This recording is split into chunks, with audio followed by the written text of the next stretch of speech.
I asked the career advisor at Purdue University's engineering management program for what tips and tricks she shares specifically with Indian students in the US that help them excel and that enables Purdue to have one of the highest success rates in terms of employment after graduation for Indian students in the US. The following is what she shared. Feel free to check out the full episode, which I'll link right here, and also remember to subscribe for more helpful tips and tricks and really just videos from my podcast that will make your life better. What are some traits that you see? And these can be not just like resume traits, but even really just personality traits, just, Yeah. on a very overview level. But Yeah. traits that you see in students that do manage, in fact, to get hired for roles of their choice. Yeah. I would say some of the traits that I've seen that are the biggest indicators of success are just the people that are willing to seek feedback and grow from that feedback, kind of what they able to take that feedback and grow from it. And the job search right now is extremely challenging. And so people that are able to push through that challenge and kind of continue even though it's hard, they're going to come out successful and they be a little bit kind of be more successful, I guess. Yeah, for sure. Yeah. So I would say, yeah, those are the main traits. Those are not the traits that people think are the indicators of I was just gonna say that's so true. Yeah. For the students, and it goes against what I said about the resume, because the students come in and think they have to work on these high level projects, they have to do all of these challenging things. They set really high goals for themselves, basically, and they have to work in the best internships. And they have to, get the internships right away. And all of those things are definitely going to be indicators for success. Those are great for building your resume. But also there's more than a resume. You're not just your resume. You're a person that also has to go out in the world and do this challenging job search. And so we have people who are just as successful who, face some challenges early on and are able to kind of push through those, seek feedback, learn from that feedback, and do the things that they need to do in order to become a better candidate all around. And then they end up being some of the most successful in the end. So sometimes the people who get those resume on paper successes early on are obviously successful in that way. Yeah. But then for there's sure. also the people who have to go through a little bit of that challenge. And if they're able to grow from it, then they're going to be just as successful, if not more successful, than the first. Maybe we can also go over some pitfalls that prevent students from converting interviews. I think those are two distinct things. So in my head, it made sense to break that up. So any thoughts on that? Yeah, I think with going with just the application stage, there's volume is important. So you do need to be, you have to be applying or you're not going to get any responses, and you have to be applying at a pretty high volume. But also there's some balance there. So that's the kind of second point, is having somewhat of a focus of understanding what you're going after. So it can be really exhausting to try to chase down it's good to cast a wide net. It's good to have an open mind, but like I said, it's going to be very exhausting if you're trying to go after every single possibility at the same full speed ahead type of mentality. So that's just not feasible. So being able to kind of target that a little bit more and understand what your end goal is, and not only what your end goal is, but where are you going to be the most successful? Where are you finding success? And getting more of that return on investment and going after that a little bit, being a little bit more focused and targeted. And that can come from, that also means what is your more natural job search strategy and style? So for some people, they see a lot more success on online applications, probably those people that have a little bit more of the on paper resume success. Other people see a lot more success in job fairs, and that's where they get all of their opportunities, whereas some people have no success from job fairs. Some people have a ton of success from networking. Some people have no success from networking. So figuring out where are you naturally getting more of that return and focusing a little bit more on that. But I would say all three of those also are important to keep in mind. So that I mentioned the networking too, which we can talk a little bit more about that in detail. That's like a whole other subject. Continuing. So putting in the effort, the applications or networking or in-person career fairs, whatever that means to you, putting in a lot of that effort and targeted effort, I think, is where you're going to see a little bit more of that that success of getting some interviews. That's such an interesting perspective, because this is the first time I'm actually hearing about how you can, in fact, have a application style. And it makes so much sense what you're laying out, because a lot of times people, I think, try to shoehorn themselves as, like, I dread this. I don't like reaching out to people via cold DMs, but they'll have to do that anyway. And a lot of times, because of that, they come across as inauthentic, or, it doesn't work. And then they're like, oh no, like, I'm probably doing something wrong, which is just not true, to your point. Maybe they're just better off, as you said, casting a wider net.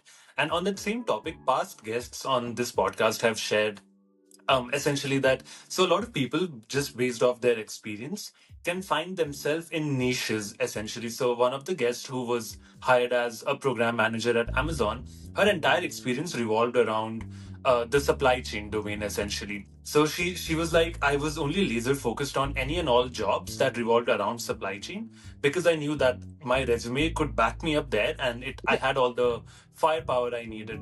Another guest, probably more in a similar boat such as mine, which was that I have experiences just from all over. There's no niche, at least from my resume. And he was like, it just made sense to cast that really wide net.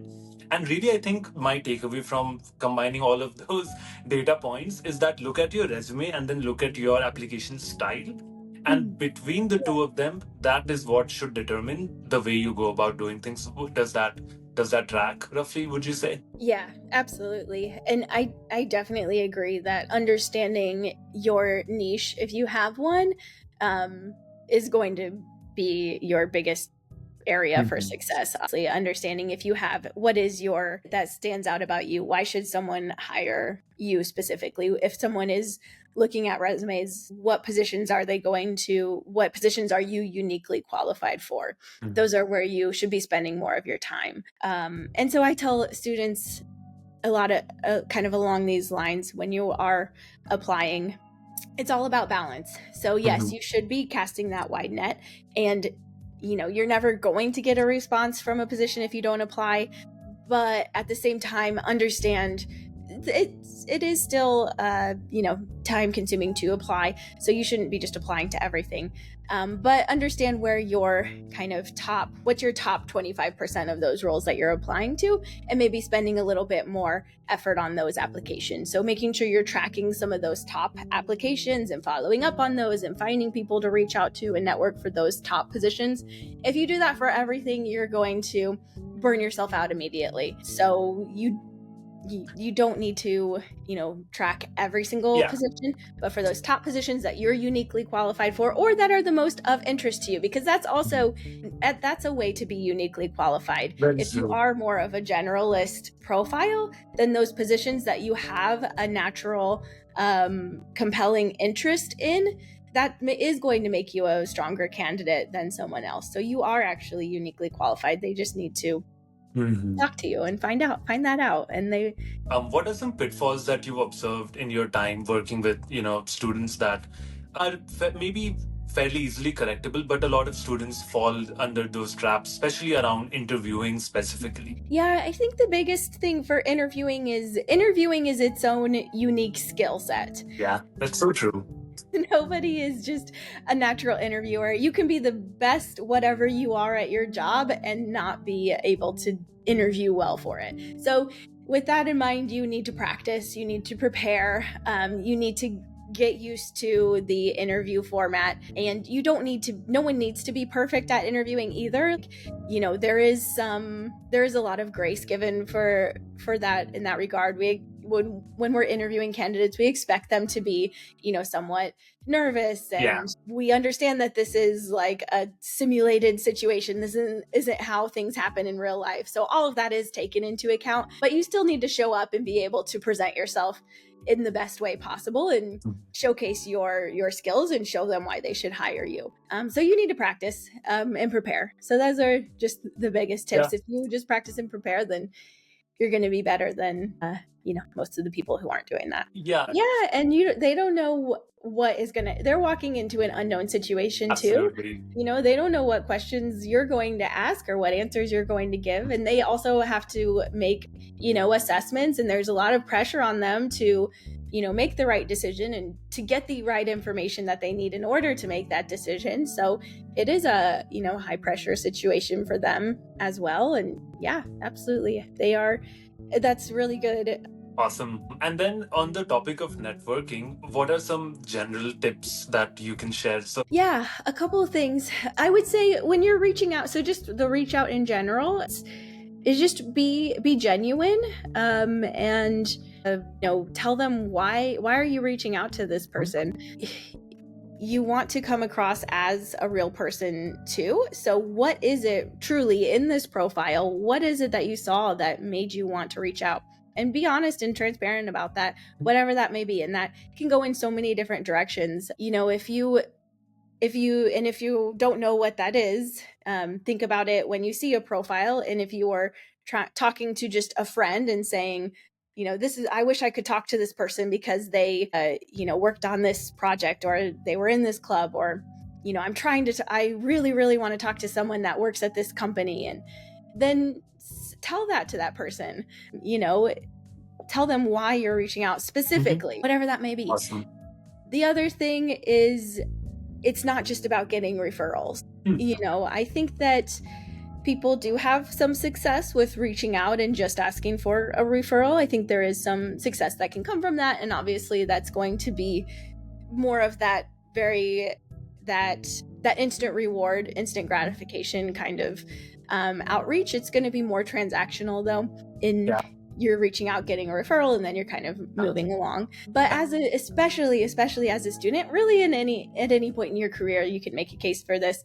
But we encourage students to reach out just to build their network, to talk to interesting people, to learn about different career paths, learn about different companies, what it's like to work there, what these people are actually doing in these careers that you're interested in getting into. And trying to make those connections, talk to them if possible. And you're going to learn so much from those conversations, gain so much value.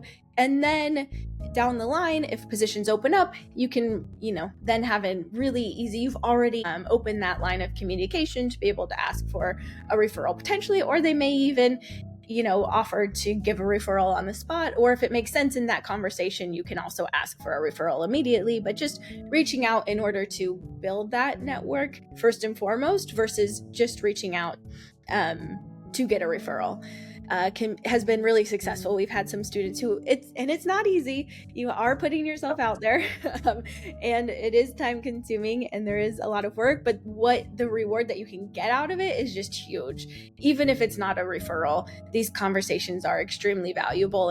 And this is someone that is now in your network for the rest of your career. Realistically, I mean, even though it sounds, even though you're just having maybe one conversation with them, and that sounds like just such a minor thing, it's more than the thousands of other people out there have had with this person. I remember when I moved into, when I do career pivots, I reach out and talk to other people in the industry, and I still consider those people my network, just from, maybe one or two conversations.